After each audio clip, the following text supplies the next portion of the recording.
Bien le bonjour à tous les amis du raisin. Aujourd'hui nous sommes le vendredi 27 mars, donc ils annonçaient -3 au thermomètre. Là il est actuellement 3h15, donc c'est parti pour aller voir si nos éoliennes elles fonctionnent. Donc sur les éoliennes vous avez une indication, vous avez une petite lumière qui se trouve en bas de l'éolienne. Donc quand elle est allumée ça veut dire que notre éolienne elle tourne. Mais pour regarder si elle tourne bien, avec notre lumière on vient se placer en haut de la tour et là on peut voir que notre pale elle tourne vraiment bien. Donc elle est allumée. Et puis après de toute façon on l'entend au bruit aussi parce que ça fait un bruit d'hélicoptère. Donc là voilà notre tour anti-gel. On voit bien la lumière qui se trouve en bas. Et puis vous avez la bouteille de gaz qui l'alimente. Donc là on peut voir qu'elle tourne vraiment bien. Et je peux vous dire que ça fait un potin à côté. Sur le domaine nous des éoliennes, on en a 3 et on en a 2 qui sont en CUMA. Donc ça nous en fait 5. Là les amis on peut voir que cette tour anti-gel elle s'est pas allumée parce qu'en fait elle se situe un peu plus haut que les autres. Et donc du coup il y a un écart de température qui fait qu'elle s'est pas allumée. Parce que les éoliennes elles se déclenchent à 3 degrés pour qu'elles aient le temps de sécher toute la zone.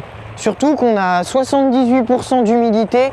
Donc ça veut dire qu'il y a un point de rosée très important ce matin. Donc il faut vraiment que ça sèche toute la zone pour éviter le gel.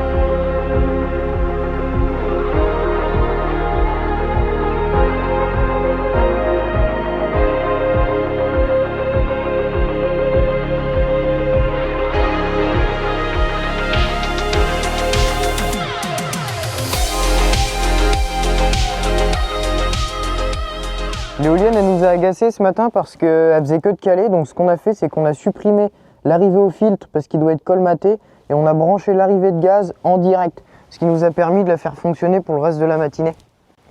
Donc là vous avez la bonbonne de gaz qui alimente le moteur de l'éolienne.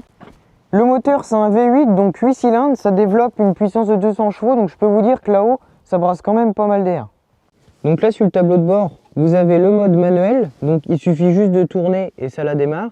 Et sinon vous avez le mode automatique, donc là la valeur est rentrée, elle se déclenche à partir de 3 degrés.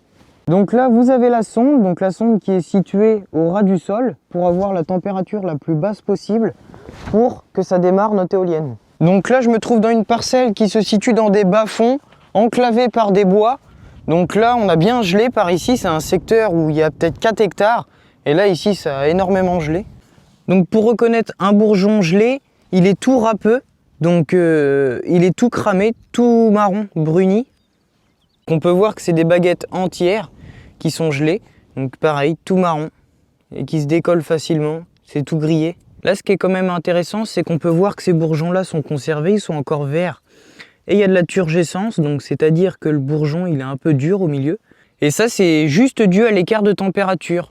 Parce que tout à l'heure on se trouvait en contrebas de la parcelle. Et là, on se situe un peu plus haut, donc on peut gagner facilement 1 degré. Donc là, maintenant, ce qui va être intéressant de regarder, c'est la parcelle qui se situe plus haut que notre parcelle en contrebas qui était enclavée par les bois. Donc là, vous allez voir que nos bourgeons ont été conservés, à part bien évidemment quelques dégâts de temps en temps. Mais en l'occurrence, vous pouvez voir que les bourgeons ont de la turgescence, ils sont encore verts. Donc ça, c'est des bourgeons qui ont résisté à la gelée. Voilà, le cas typique. On a des bourgeons conservés et là on peut voir que lui, il est tout marron, il vient d'être cramé. Il est tout râpeux, donc lui, il est mort. Et on peut voir que le reste est conservé. Là, nous sommes sur une parcelle d'orbois. Donc chaque année, c'est la parcelle qui débourre la plus tôt. C'est la plus précoce. En l'occurrence, elle a débourré le 10 mars. Donc on est conscient qu'il y a un dérèglement climatique, mais c'est quand même inquiétant. Après avoir discuté avec des conseillers, des techniciens et quelques amis, il y a quand même 3 semaines d'avance sur le cycle de la végétation. Donc qui dit débourrement plus tôt, dit plus grande sensibilité au gel. En général, cette vigne, elle débourre fin mars, début avril. Donc il y a quand même 20 jours d'avance. On peut voir, on est au stade 6 feuilles étalées et on peut même apercevoir quelques inflorescences visibles. Donc pour lutter contre le gel, vous avez différents moyens comme l'aspersion, qui va diffuser de l'eau abondamment dans votre parcelle et qui va former un cocon de glace autour du bourgeon. Ensuite, vous avez les bougies qui vont se disposer à chaque portée de pieu entre les rangs et qui vont réchauffer l'atmosphère pour gagner quelques degrés. Et nous, sur le domaine, on a fait le choix d'opter pour l'achat de tours anti-gel, comme vous pouvez le voir. Donc la tour anti-gel, ça consiste tout simplement à rabattre l'air chaud qui se trouve en altitude vers le sol pour essayer de gagner quelques degrés. Ça va avoir un deuxième effet aussi parce que les pales vont produire beaucoup de vent, ce qui va sécher nos bourgeons et éviter que la gelée se forme dessus. Donc comme tout dispositif, il est décrit que la tour anti-gel a pour but de protéger 3 à 6 hectares, donc ça va dépendre de la gelée. S'il fait -1, ça va couvrir une plus grande surface, mais s'il fait -5, une plus petite.